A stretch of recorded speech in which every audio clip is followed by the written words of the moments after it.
Hello everyone, welcome back to my channel. तो जैसे ही सर्दियों का मौसम स्टार्ट हो जाता है वैसे ही हमारी प्लानिंग शुरू हो जाती है कि कैसे हम हिल स्टेशन का विज़िट करें और वहाँ पर अपनी बाइक के साथ राइडिंग पर जाएं। पर राइडिंग जाने से पहले हमारे दिल में एक सोच भी बनी रहती है कि क्या हम इस टास्क को पूरा कर पाएंगे या नहीं, वो क्या मुश्किलें होंगी जो हमारे सामने आने वाली है या कैसे हमने उसको फेस करना है। तो आपके सभी सवालों के जवाब आपको इसी वीडियो में मिलने वाले हैं। मैं आपके साथ शेयर करने वाला हूं वो टिप्स एंड ट्रिक्स जो आपको फॉलो कर कभी भी आप हिल स्टेशन में खासकर सर्दियों के मौसम में विज़िट के लिए जाते हो, घूमने फिरने के लिए जाते हो, तो वो आपके बहुत काम आने वाले हैं। इसमें मैं आपको जो आपका राइडिंग किट होती है उससे लेकर और जब आप बर्फ़ के ऊपर राइड करते हो उसमें आपको क्या क्या चीज़ें ज़रूरी होती है, क्या क्या चीज़ें फॉलो करनी चाहिए, आपका जो राइडिंग का स्टाइल है वो कैसा होना चाहिए, आपको कितनी स्पीड मेंटेन कर चलनी चाहिए, आपकी टायर की कंडीशन कैसी होनी चाहिए, क्या आपको स्नो चेन लगानी चाहिए, अगर हाँ तो कौन सी स्नो चेन आपको यूज़ करनी चाहिए। ऐसी ऐसी बहुत सी छोटी छोटी बातें हैं जो इस वीडियो में मैं आपके साथ शेयर करने वाला हूँ। तो वीडियो में शुरू से लेकर लास्ट तक बने रहिएगा। तो चलिए फिर टाइम वेस्ट ना करते हुए जल्दी से वीडियो को स्टार्ट करते हैं। पर उससे पहले जो लोग न्यू जुड़े हैं उनसे मैं यही कहना चाहता हूँ कि जल्दी से जाकर चैनल को सब्सक्राइब कर लीजिए और साथ साथ बेल आइकन को भी प्रेस कर दीजिए ताकि जब भी कभी ऐसी इन्फॉर्मेटिव वीडियो मैं अपने चैनल पर डालूँ तो उसका नोटिफिकेशन आपको मिलता रहे। तो जब भी कभी हमें घूमने का ख्याल आता है तो सबसे पहले हमारे आंखों के आगे जो एक तस्वीर आती है वो ऊंचे ऊंचे पहाड़ और उन पर पड़ी बर्फ़ के नज़ारे ही हमको दिखाई देते हैं। पर हम जाने अनजाने ये भूल जाते हैं कि जब भी कभी हम प्लेन एरिया से हिल स्टेशन में विज़िट के लिए जाएँ, घूमने फिरने के लिए जाएँ, तो क्या वो सेफ्टी प्रिकॉशन है, क्या वो टिप्स एंड ट्रिक्स हैं जिसको हमको फॉलो करना चाहिए।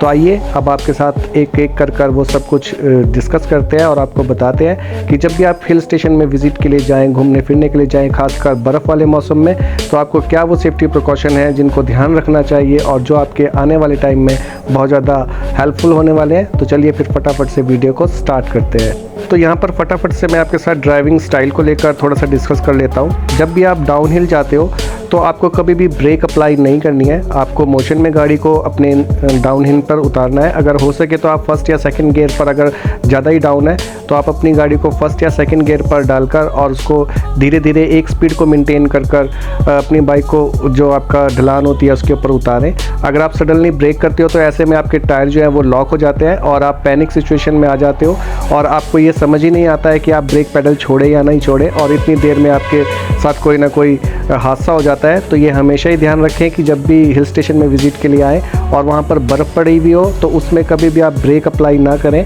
एक स्पीड को मेंटेन कर और उस पर ही आप अपनी बाइक को ड्राइव करें।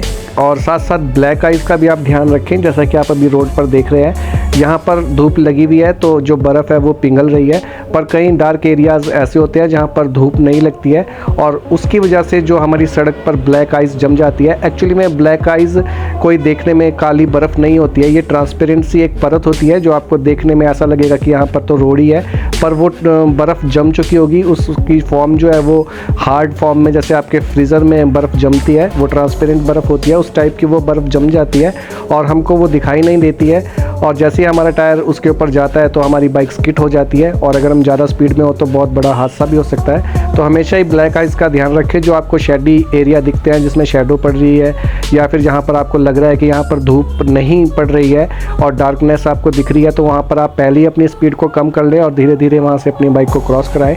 अगर आप ऐसा नहीं करते हो तो ब्लैक आइज़ आपको पता भी नहीं चलेगा कब आपकी बाइक वहाँ पर स्किड हो गई और आप गिर चुके हैं। तो इन छोटी छोटी बातों का ध्यान रखें। जैसा कि अभी आप नीचे देख रहे हैं यहाँ पर पूरा एरिया जमा पड़ा है ये, और देखने में तो ऐसा लगता है कि यहाँ से रोड ही है, पर उसके ऊपर जो बर्फ़ है वो ट्रांसपेरेंट फॉर्म में जम चुकी है और उसकी वजह से यहाँ पर हादसे होते रहते हैं। तो जब भी कभी हिल स्टेशन में जाएं तो ब्लैक आइज़ का खासकर ध्यान रखें, क्योंकि जहाँ पर बर्फ़ ऐसे पड़ी होती है वहाँ पर तो हम अपनी स्पीड को कम कर लेते हैं, पर ब्लैक आइज़ हमको दिखाई नहीं देती है और उसके ऊपर से जब भी हम क्रॉस करते हैं तो हम वहाँ पर स्किड हो जाते हैं, हमारी बाइक गिर जाती है। तो ये हमेशा ही मेक श्योर करें कि जहाँ पर शेडो वाले एरिया हो, जहाँ पर धूप आपको लग रहा है कि यहाँ पर धूप नहीं पड़ रही है, वहाँ पर अपनी बाइक की स्पीड को मेंटेन कर चलें और ध्यान रखें कि वहाँ पर ब्लैक आइस तो नहीं है। और जब भी कभी बर्फ़ वाले एरिया में आप ड्राइव करते हो, राइड करते हो, तो वहाँ पर अगर आपकी बाइक की फ्रैक्शन नहीं बन रही है, आपके बाइक के टायर स्किड हो रहे हैं, तो वहाँ पर आप अपने बाइक के टायरों की हवा थोड़ा निकाल सकते हैं, जिससे आपके जो टायर का सरफेस है वो बढ़ जाएगा। और जैसे हवा निकलेगी तो उसकी चौड़ाई बढ़ने लगेगी, क्योंकि कम हवा में आपको पता ही है जब आपका टायर दबा होता है तो उसका जो नीचे सरफेस वाला एरिया होता है वो चौड़ा हो जाता है, तो इसकी वजह से हमको ग्रिप अच्छा मिलता है रोड के ऊपर। तो अगर ऐसे में आपकी बाइक स्किड हो रही है तो आप अपने टायर की हवा थोड़ा निकाल सकते हैं। इतना भी मत निकालिएगा कि आपके टायर में फिर आपको पंचर बनवाना पड़े या फिर से हवा भरवानी पड़े। उतनी ही निकालिए जितने में आपको लगे कि आपका टायर अब थोड़ा नीचे बैठ गया है और चलते हुए वो ग्रिप अच्छी बनाएगा।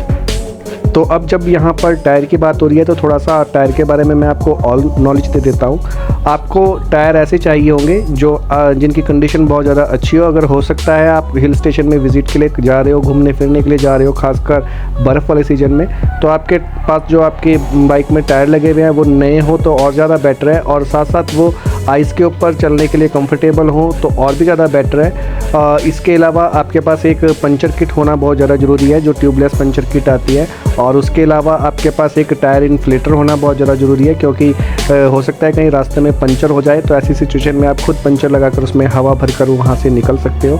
और पंचर के बारे में मैं आपको बताऊं तो आपको पंचर भी अच्छी क्वालिटी का लेना पड़ेगा, क्योंकि जब आप किसी बर्फ़ वाले एरिया में फंसते हो तो वहाँ पर जो आपके सिंपल पंचर स्टिक्स होती हैं वो बहुत ज़्यादा हार्ड हो जाती हैं, तो ऐसे में उनको लगाना और भी ज़्यादा मुश्किल हो जाता है। तो पंचर किट आपके पास अच्छी क्वालिटी की होनी चाहिए, और अगर कंपनी की आप लेकर जाएँ तो वो और भी ज़्यादा बेटर रहेगा आपके लिए।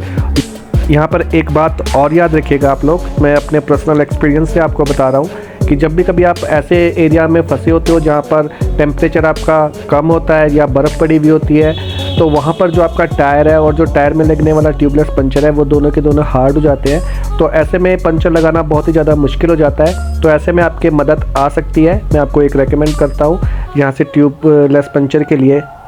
तो यहाँ पर जो आप अपने सामने देखते हैं इसको ट्यूबलेस पंचर नेल्स बोलते हैं, और इसको जैसे आप एक स्क्रू को टाइट करते हो उस तरीके से आप इसको टाइट कर कर अपना पंचर बना सकते हो, और इसमें आपके जोर भी नहीं लगते और ये लगाना भी ईजी होते हैं। और ये खासकर जो आपके पहाड़ी एरियाज़ होते हैं जहाँ पर बर्फ़ ज़्यादा पड़ती है या फिर जहाँ पर ठंड बहुत ज़्यादा पड़ती है, उन एरियाज़ में ये वाले पंचर बहुत ही ज़्यादा आपके यूज़फुल होते हैं। तो आप अगर हो सकता है तो आप सिंपल जो आपका ट्यूबलेस किट होती है उसके साथ ये वाली ट्यूबलेस पंचर भी लेकर जाइए, तो ये कहीं ना कहीं आपके काम ही आएंगे। इसके अलावा आपके पास एक टायर ट्यूब भी होना बहुत ज़्यादा ज़रूरी है, क्योंकि टायर ट्यूब आपके लिए क्यों ज़रूरी है वो मैं बताता हूँ। आप सोच रहे होंगे कि जब ट्यूबलेस टायर है तो टायर ट्यूब क्या करेगी, तो वो मैं आपको बताता हूँ कि क्यों ज़्यादा ज़रूरी है। ऐसे में होता ये है कि जब हमारा टायर पंचर हो जाता है और हम उसको प्रॉपर्ली हवा नहीं भर पाते हैं उसमें, क्योंकि जो उसकी कन्नी होती है टायर की वो एटमॉस्फेयर जब हमारा बहुत ज़्यादा ठंडा होता है तो उसके साथ वो हार्ड हो जाती है, और हार्ड होने की वजह से वो बैठ नहीं पाती है। आप जितना मर्जी उसमें हवा भरने की कोशिश करो, हवा उसमें से निकलती रहती है। अगर ऐसी सिचुएशन में आप फंस जाओ तो आपके पास अगर टायर ट्यूब होगी तो आप उस टायर के अंदर वो ट्यूब डलवा कर वहाँ से निकल सकते हो। तो टायर ट्यूब बहुत ही ज़्यादा ज़रूरी है आपके पास होना। इसके अलावा आपके पास जो रॉयल एनफील्ड की टूल किट है वो तो होनी चाहिए, और उसके अलावा आपके पास कुछ एक टूल अपने भी होने चाहिए, जिसमें आपकी प्लास बहुत ज़्यादा ज़रूरी है, एक पेंचकस बहुत ज़्यादा ज़रूरी है, और 10 से लेकर आपकी 16-17 तक का आपके पास चाबी पाना होना बहुत ज़्यादा ज़रूरी है। और टेप रोल भी आप अच्छी क्वालिटी का लेकर जाइएगा, क्योंकि अगर टेप रोल आपने सस्ता 10, 20, 50 रुपये का जो आता है वो ले लिया तो वो जब आप ठंडे एरिया में पहुंचोगे तो वहाँ पर वो काम नहीं करेगा। सबसे पहले तो वो निकलेगा ही नहीं, वो इतना ज़्यादा हार्ड हो चुका होगा कि वो टुकड़ों टुकड़ों में टूट के निकलेगा। इसलिए टेप रोल आप अच्छी क्वालिटी का लेकर जाइए अपने साथ। और इसके अलावा जो एक्स्ट्रा आपके पास हेडलाइट ट्यूब्स होती है उसको लेकर जाइए। आपके पास 2 से 3 पेयर हेडलाइट ट्यूब के होने बहुत ज़्यादा ज़रूरी हैं, क्योंकि कई बार ऐसा होता है कि बाइक स्किड होने की वजह से हेडलाइट टूट जाती है और उसके अंदर जो ट्यूब लगी हुई है वो भी टूट जाती है। तो ऐसी सिचुएशन में अगर आपके पास एक्स्ट्रा ट्यूब है तो आप वहाँ पर से निकल सकते हो। और इसके साथ साथ आपके पास एक एल्की सेट भी होना बहुत ज़्यादा ज़रूरी हो जाता है, क्योंकि आप जानते हो कि एल्की के जो बोल्ट हैं आपके बुलेट 350 में वो आज के जो न्यू जनरेशन की बुलेट है उसमें देखने के लिए मिलते हैं। तो एल्की सेट भी आपके पास होना बहुत ज़्यादा ज़रूरी हो जाता है। चीज़ को निगलेक्ट कीजिएगा कि आप 4 बजे के बाद सफ़र करें। आपने जहाँ पर भी पहुँचना है 4 बजे से पहले पहुँच जाइए, क्योंकि जब तक धूप रहती है तब तक पहाड़ों का मौसम बहुत ज़्यादा सुहावना होता है। पहाड़ देखने में भी बहुत ज़्यादा अच्छे लगते हैं, पर जैसे जैसे धूप बंद होनी शुरू होती है, कम हो जाती है और अंधेरा बढ़ने लगता है, तो वैसे वैसे पहाड़ और ज़्यादा डरावने हो जाते हैं और आपका एडवेंचर, आपका जो एक एंजॉयमेंट का सफ़र है वो बहुत ही ज़्यादा डरावना हो जाता है और ऐसे में आप फिर बुरी से बुरी सिचुएशन में भी फंस सकते हो। तो अब यहाँ पर बात आती है कि ये तो आपके टूल और टायर के बारे में आपके पास नॉलेज आ गई। अब वो क्या चीज़ है जो आपको अपने साथ लेकर जानी चाहिए, खासकर जब आप बर्फ़ वाले एरिया में राइड कर रहे हो। तो सबसे पहले आपके पास एक अच्छी किस्म का जो आपका जैकेट है वो होना चाहिए, वाटरप्रूफ होना उसका ज़रूरी है। उसके अंदर वुलन का मटेरियल होना बहुत ज़्यादा ज़रूरी है और वो विंड चीटर तो होना ही चाहिए। हाँ, आप सामने से आने वाली ठंडी हवाओं को अगर आपने रोक लिया तो आपको ठंड नहीं लगेगी फिर। इसके साथ साथ आपके पास एक अच्छे किस्म के ग्लव्स होना बहुत ज़्यादा ज़रूरी है और ग्लव्स के साथ साथ जो इनर आपका लाइनर आता है ग्लव्स का ही, वो भी होना बहुत ज़्यादा ज़रूरी हो जाता है आपके पास जब भी आप कभी हिल स्टेशन में बर्फ़ वाले एरिया में ड्राइव कर रहे हो। और इसके साथ साथ आपके पास मोटरसाइकिल हैंडल ग्लव्स भी होना बहुत ज़्यादा ज़रूरी है और आपके पास वाटरप्रूफ शूज़ प्रोटेक्टर और इसके साथ एंटी स्किड शूज़ प्रोटेक्टर, ये सब कुछ होना बहुत ज़्यादा ज़रूरी हो जाता है। और बर्फ़ वाले एरिया में जब आप ड्राइव करते हो तो वहाँ पर आपके पास जो स्नो चेन होती है वो होना बहुत ज़्यादा ज़रूरी हो जाता है। स्नो चेन नहीं अगर आप कैरी नहीं कर सकते हो तो स्नो आपकी डाई भी आती है, जैसे केबल डाई होती है आपकी, उसी टाइप की मैं आपको यहाँ पर मेंशन कर देता हूँ ताकि आप अच्छे ढंग से समझ पाओ। तो जो आप अपने सामने देख रहे हैं ये स्नो चेन है आपकी और ये कई डिज़ाइन में आती है। बस यही मेक श्योर कीजिए कि जो आप मटेरियल यूज़ कर रहे हैं वो अच्छे क्वालिटी का हो। और जो अब आप अपने सामने देख रहे हैं इसको भी आप स्नो प्रोटेक्टर के टाइप पे यूज़ कर सकते हैं। प्रोटेक्टर टाई है ये आपके टायर में फ़िट हो जाती है और आपकी बाइक को स्किड होने से बचाती है। पर अगर स्नो वाला एरिया बहुत ज़्यादा है जहाँ पर आपको कम से कम 10-15 किलोमीटर तक स्नो में ही ड्राइव करना है तो मैं कभी भी रेकमेंड नहीं करूँगा कि आप प्लास्टिक वाली ये केबल टाई यूज़ करें। इससे अच्छा तो आप स्नो चेन यूज़ करें तो वो ज़्यादा बेटर होगी, क्योंकि वो उसकी स्ट्रेंथ भी ज़्यादा होती है और वो परफॉर्मेंस भी आपको अच्छा निकाल कर देगी।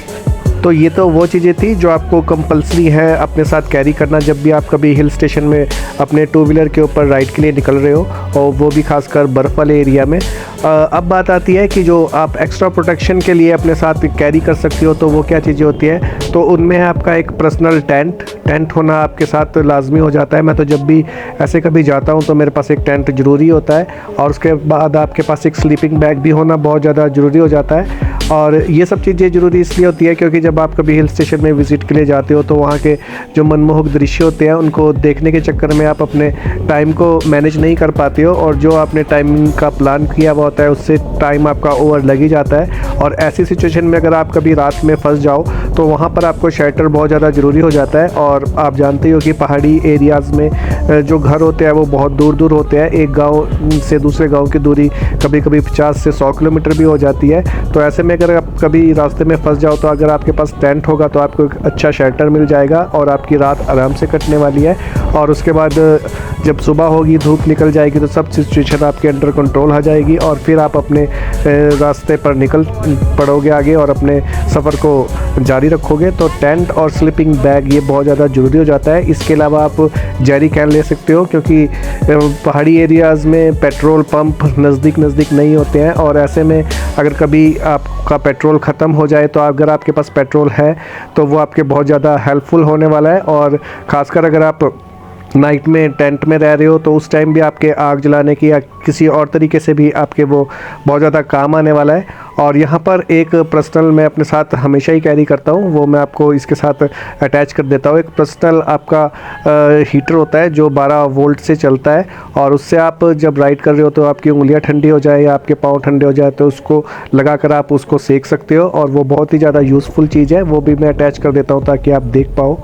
मैं ये चीज़ हमेशा ही अपने साथ कैरी करता हूँ क्योंकि अगर कभी नाइट कैंपिंग करनी पड़ जाए तो ऐसे में अगर आपकी बाइक आपके साथ खड़ी है तो वहाँ पर आप इसको लगाकर अपने टेंट को भी गर्म कर सकते हो। और ये 12 वोल्ट का है तो आपके जो 12 वोल्ट का सॉकेट होता है जहाँ से चार्जिंग पॉइंट निकलता है आपका, वहाँ पर लगाकर आप इसको यूज़ कर सकते हो और किसी भी बुरी से बुरी सिचुएशन में अपनी बॉडी को गर्म कर सकते हो।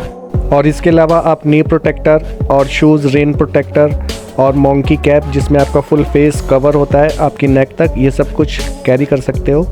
और इसके अलावा आपके पास एक्स्ट्रा रोप्स, बंजी रोप्स होनी बहुत ज़्यादा ज़रूरी है, क्योंकि ये आपके सामान बांधने के काम तो आएगी। पर किसी वजह से अगर आपकी स्नो चेन टूट जाती है तो उस सिचुएशन में भी आपके टायर के ऊपर अगर आप इसको बांध लेते हो तो आपकी ड्राइविंग में थोड़ा आपको इसका हेल्प मिल जाएगी और आपकी बाइक स्किड होने से बची रहेगी। और इसके साथ आप एक ऑक्सीजन का पर्सनल केन आता है, वो आप कैरी कर सकते हो, जो आपको अगर कभी ऑक्सीजन की कमी महसूस होती है तो उस टाइम बहुत ही यूज़फुल रहेगा आपके लिए। यहाँ पर वीडियो बहुत ही ज़्यादा लंबा हो रहा है, वैसे भी मैं अब प्लान कर रहा हूँ, अभी स्नो राइड के लिए हम जाने वाले हैं और उसका वीडियो बहुत जल्दी आपको देखने के लिए मिलेगा। तो उसमें मैं आपको डिटेल में बता दूंगा और वहाँ पे आपको सारा सेटअप जो मैं जिस तरीके से लगाऊंगा वो भी आपको देखने के लिए मिलेगा।